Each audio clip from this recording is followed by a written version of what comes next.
So now I'm going to explain to you about the selling conveyancing process. So you've put your house on the market and you've been very fortunate, you've got a buyer who's interested in buying it. So to kickstart the transaction, the estate agent will then notify everybody who's involved. So that means they'll notify us as the seller's solicitor and they'll notify the purchaser's solicitors. At that point then we will start to get all the paperwork that's needed to get through.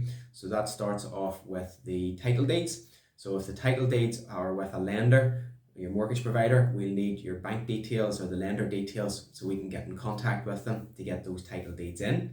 Now bear in mind, we've noticed over the last 24 months that the time frame from us asking your bank for the title deeds to actually receiving those title deeds is getting longer and longer, and on some occasions it can take about maybe as much as 2 months, 3 months in some scenarios.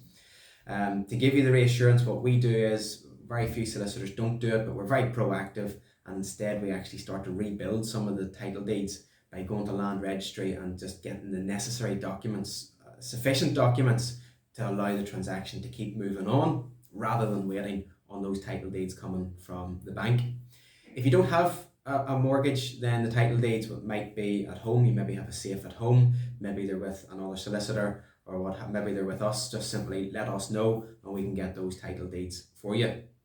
So once we have the title deeds, we can prepare the contract and then that's sent off to the buyer's solicitors. We also have to obtain what's known as property certificates. They come from 2 government departments, and that's a certificate that one individual department is responsible for preparing, and then they have to send out to maybe a number of other departments, could be maybe 10 departments, 15 departments, to get them that information, to put it all together. So that's 15 people to answer maybe 15, 20 questions, to put it all back to the one person to create that one document. So those property certificates again could take anything, maybe 2-3 weeks for those to come through. And then there's other different things that we have to do, like updating land registry searches and your bankruptcy searches, and that normally takes a couple of days in most occasions. So generally that all is filtered, or sorry, that all is obtained, and we get that sent over to the other side. We'll also be sending a link out which will have a document that you need to complete, which is known as replies to pre-contract inquiries. So it's a detailed document. It's about 40 pages with a number of questions on it, which you as a seller have to declare and answer. So if there's any faults with the property, if you have carried out any extensions or changed the heating system, all those different things that you have to answer. Bear in mind that the buyer is going to be relying on those answers, so you have to make sure those answers are accurate and correct. So as you can see, there's quite a lot there has to be done, but all happens fairly quickly and as quickly as we possibly can. Behind the scenes, or on the other side of the matter, as we're getting that information through, the buyer solicitor is going to start to go through all of that, check it, ask any questions, and then also the buyer is going to be getting a mortgage, or more than likely going to be getting a mortgage. So the best way that you'll know that their mortgage has been approved most of the time is whenever the house needs to be surveyed. So the estate agent might be in touch with you to say, right, we're carrying out a survey or we're organising the survey, and that simply means that the mortgage company has approved the mortgage and they're coming out just to check the house and do a survey on it.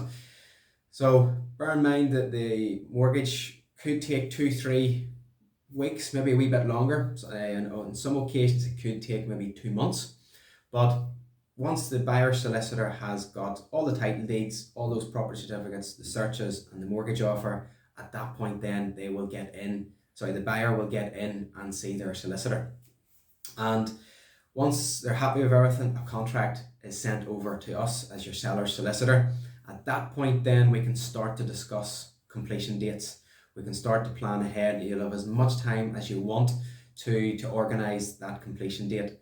Don't fall into the trap of trying to control that date before that, because as you can see, there's quite a lot of steps involved, quite a lot of people involved, and just trying to set the date and having all of that fall into place is quite difficult. The best way to explain it is it's like pouring water through a funnel. If you just pour it in as quickly as possible, the water just goes everywhere. Whereas if you simply pour it at a good steady pace, and then as soon as you start to get to the bottom of the bottle, the water will just fly through the funnel. So bear that concept in mind when you're talking about completion dates as well. So once we have a contract, you'll sign the contract, that's it, locked in. You can't change your mind, the buyer can't change their mind, and then we move on to the completion date.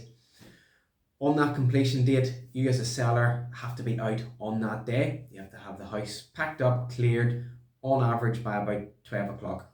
So it's a lot of pressure, I can appreciate, but you have a lot of organising to do, and basically the house has to be cleared by that time. The money will then come in from the buyer solicitors, comes into our bank account, and if you have a mortgage, we immediately pay it off, and then at that point we give you a phone call and say that's it, completed, and the keys at that point have to be handed over to the estate agent. Now bear in mind, if you are also buying a property, it's the reverse of all of that happening at the same time, and we marry the two of them together. And bear in mind as well, the more and more people that's involved. So for instance, if you're selling a house, the person buying your house is also selling. That's what's known as a chain. The more links and more people in that chain, the longer that process, and a few difficulties that we do come across in trying to juggle expectations and juggling time frames and to keep the whole thing moving as quickly as possible. But before I finish off, to give you the assurance, we have a fantastic portal system and an app where you can log in, you can track all of those steps as we go along. And as we do something, you'll see that ticked off on the portal. You'll get an email notifying you, and there's an opportunity to upload documents and download documents as well. And then ultimately in that last day when you're due to complete, you'll see all the key steps taking place of money coming in, money being transferred, and most importantly, when the transaction is completed. So that's an overview on the house selling process, and we look forward to dealing with you very shortly.